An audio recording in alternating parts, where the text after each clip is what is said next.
What up, YouTube? J-Dub here. So, I just brought you a video the other day replacing the blower motor in the Neon, and I had a little extra time today, being around the holidays and work being a little slow, so I thought I'd do a tune-up on the car.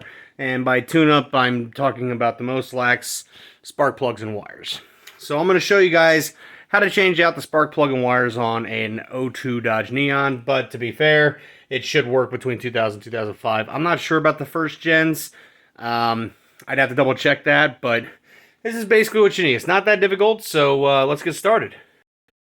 Alright guys, to do this you're going to need the following. Alright, you're going to need four spark plugs. Obviously it's an inline 4-cylinder, but it's one plug per pot. Alright, these are Champion Copper Pluses, okay, see here, and they are the RC9YCs. Alright, these are basically what the original OEM equipment is in the car. These are basically the factory plugs. I highly recommend using the factory plugs in the Neon. I know a lot of people want to get fancy with their spark plugs, but in these cars, there's really no reason to. I'm changing the spark plugs out in mine today because I'm not 100% sure when the last time it's been done, if it's ever been done. So I figure, you know what, it's worth the 35 bucks between plugs and wires to do it myself, so I know when they've been done. You usually get about 50,000 miles out of them, and it's time to change them out again to keep the car happy. So not a real big deal, but definitely something I recommend. But I highly recommend. I know a lot of people say the Champion plugs are difficult to find in their area, and I get that. Unless it's an absolute immediate, you got to do it today kind of a thing, I'd almost recommend getting them online and having them like 2 days shipped to you, because these plugs work the best. There's no reason, unless you're doing some kind of performance or something, to upgrade to a crazy plug. This is what the car uses, this is what the factory used, and this is what the car likes. So, like I said, not going to get into a debate with people, just saying my 2 cents. Spark plug wire is a little bit more lax. I got the Duralast Golds because that's what they had in stock. I've used Duralast on my last Neon. I've never had a problem, but you want to get a set of wires from them. Here's the part number there. But like I said, I've used the regular Duralast. They just happen to have the Duralast Golds in stock. So, like I said, that's what we're going to wind up using there. Okay. Socket. A gap. Yeah, to gap your spark plugs. We'll get into that in a minute. Obviously, a spark plug socket. You see it's got the little rubber sleeve in there. And then obviously an extension. All right, guys. So, next part. Alright guys, so obviously we have our spark plugs located here, here, and here. Okay, so we're going to go ahead and just take the first one off. I recommend doing this one at a time. That way you don't lose your spot or anything like that or where you were at. So let's go ahead and get these off here. I said check that.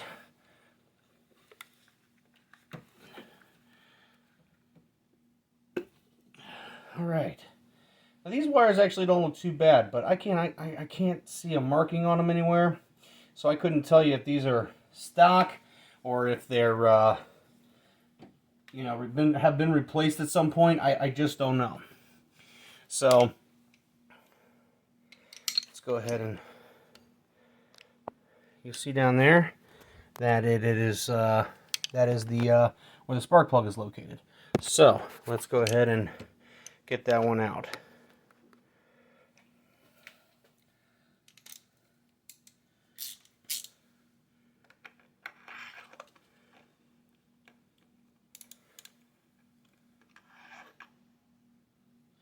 Maybe, if it's the right size socket. I'm not sure if it is or not.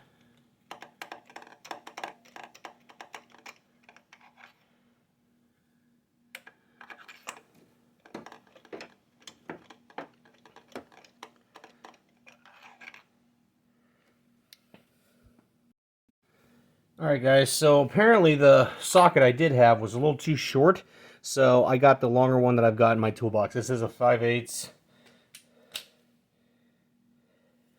Alright, let's try it again now.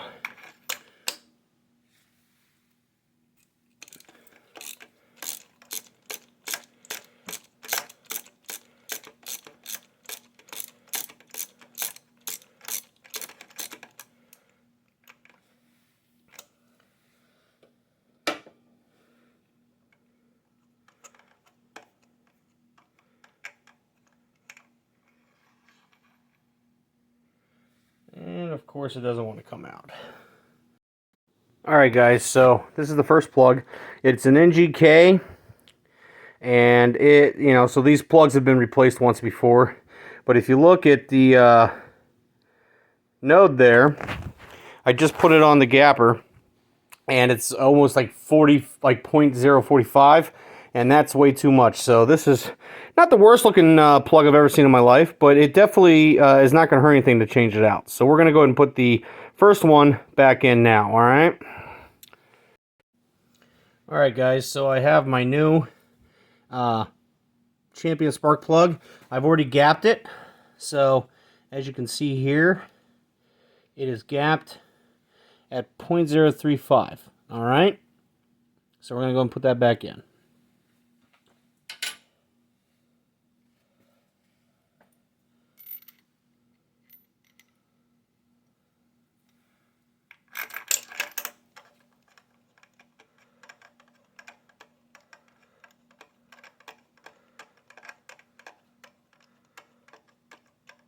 Okay, so that's hand tight. I'm going to put this on here now. I'm just going to give it a nice tight. You don't want it to be overly tight, but just enough to where it ain't going to come loose. Alright? Then we're going to put on our new spark plug wire. Okay? With these, a lot of times what I do, they're pretty self-explanatory, but I match up the lengths of the wires here. So we can see, let's get this down here like that. You can see one's longer than the other. So I'm going to look for a different plug.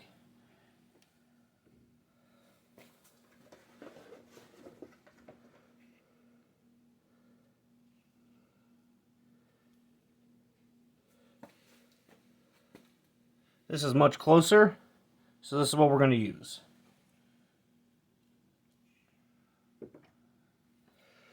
Just plug it in like that.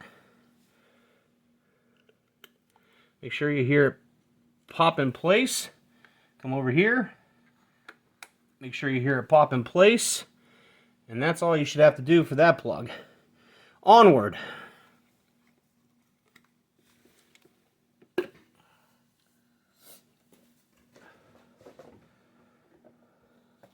I already have my new plug set out for length, so we know we're good there.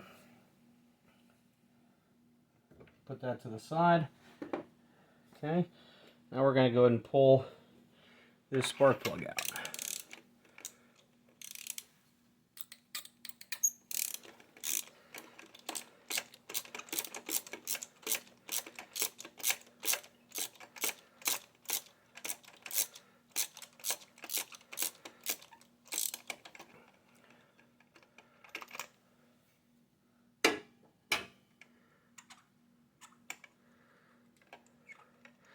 This one's got a little bit more resistance, but coming out pretty easily.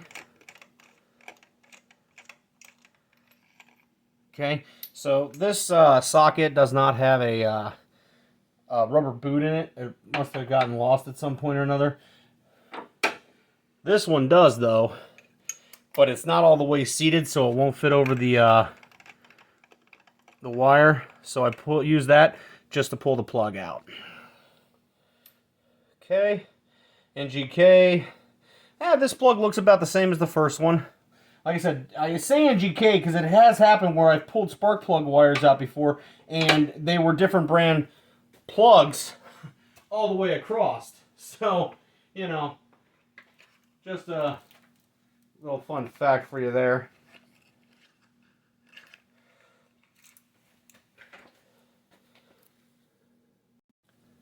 Alright guys, I put the plug back in there now. I'm going to tighten this one up. Like I said, you don't want to over tighten it, just enough to where it's tight.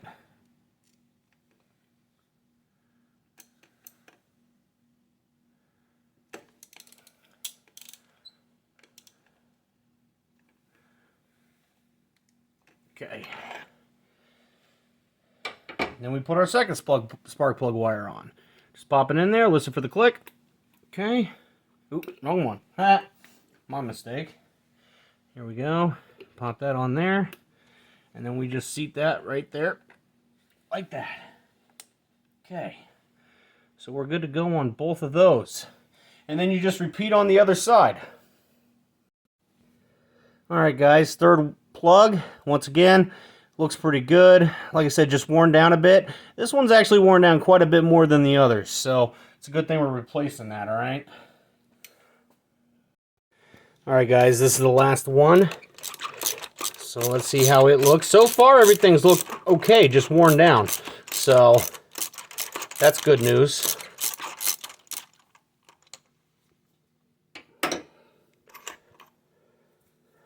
Pop that off there. As you can see, like I said, there's the plug right there.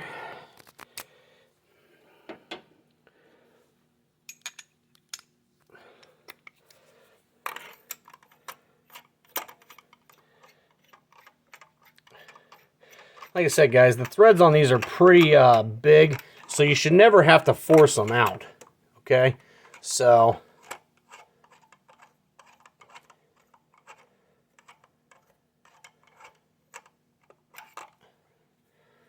what's the problem here?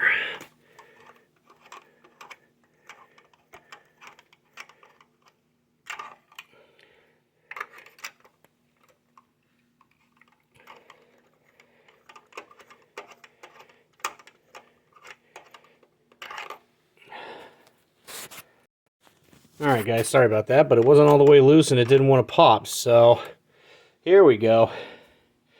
Alright, it looks like more of the same here, just worn way down. That one's worn really far down, but I don't see anything that should cause major concern on these plugs or anything, so that's good news.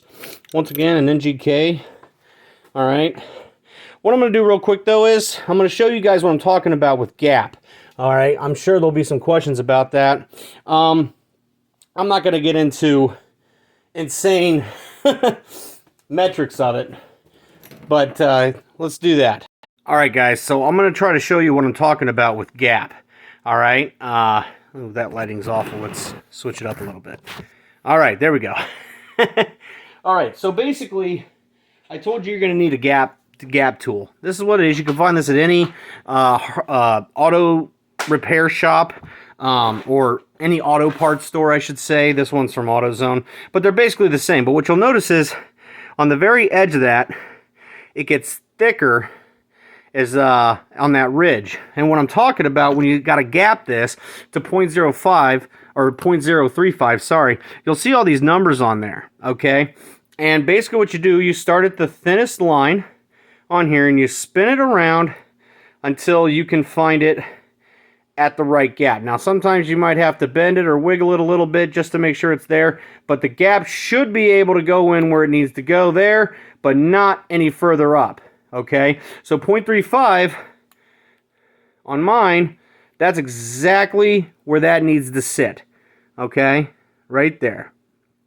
So what happens is, over time, when I say they're wear down, where these electrodes are wore down, basically, is you see how thin or how short that is? Now compare that to the old one. Okay? See what I'm saying? See how much thicker that node is right there inside the in the center there? Okay? So basically, if I was to gap this where it's sitting right now,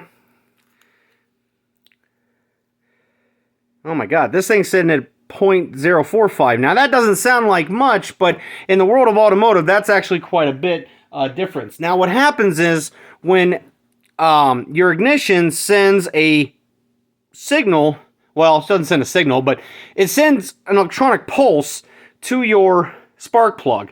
The spark plug then accepts it, and then down here it creates a spark.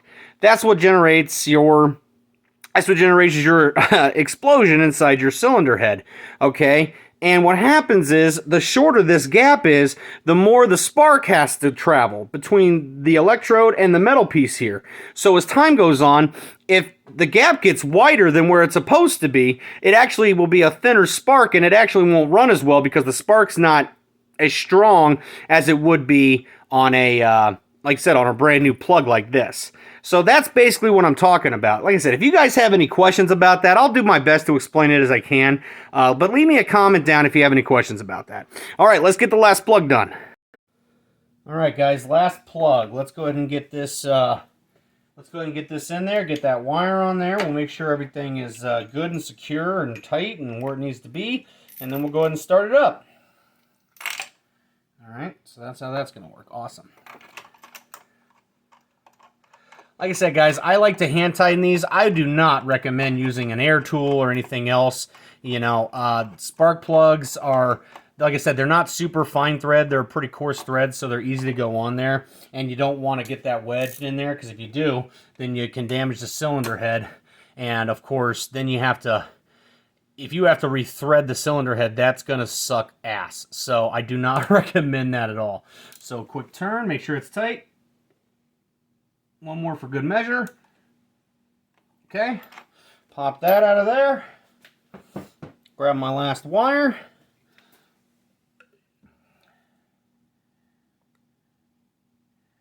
Okay. Make sure that's secured on there. Make sure it's secured on there, which it is. I think we're good there. We're good there. Everything's nice and tight. All right. Let's start it up. See what she sounds like. Hopefully she's a little bit smoother.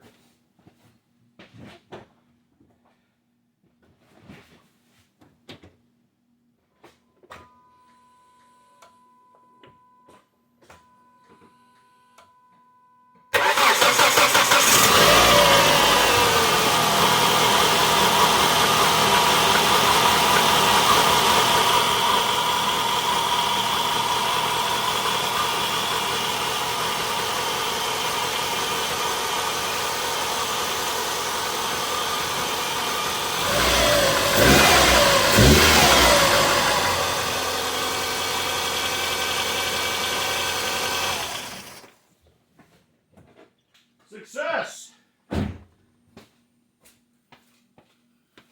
That is not bad at all, fellas. Alright guys, so that is essentially all you need to do a basic, very basic tune-up on a Dodge Neon.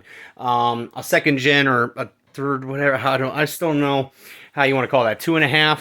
Irregardless, 2000, between 2000 and 2005, it should all be the same. I'm not, like I said, once again, I'm not 100% sure about the first gen. It probably is, because they didn't change this motor a lot for the second gen, but, you know, do your research. But it's pretty straightforward, guys, and just doing that right there will improve your fuel economy, it'll improve your performance, it'll make the engine happier. My engine's running, that was a much smoother startup than it has been. Not that I've had a lot of problems, but it has been a smoother startup. I'm willing to bet it's probably going to run a lot smoother driving it. We'll find that out more Monday when I go back to work. But basically, if you saw the engine shaking a little bit, that's not a misfire. That's because the one of the motor mounts needs to be changed out. I have all new motor mounts for this car that are going to be changed out. I will do a video about that when we get to that point, but that's going to probably be a little bit, because we still need to do a timing belt and water pump on this car. It's over its 100,000 mile mark. Anybody that owns a Neon knows you need to change out your timing belt, water pump at 100,000 every 100,000 miles. Anyway, but that's basically it, guys. If you have any questions, comments, concerns, maybe you saw something I did that wasn't right. Like I said, I'm not perfect, so let me know. I try to get back to everybody in the comments that I can. I appreciate everybody watching the video.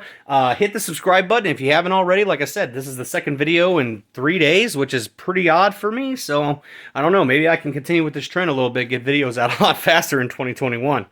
But if you haven't already, please subscribe, hit the thumbs up. It helps me out a lot. Like I said, leave a comment if you have a question, concern, or whatever. And I'll see you next video, guys.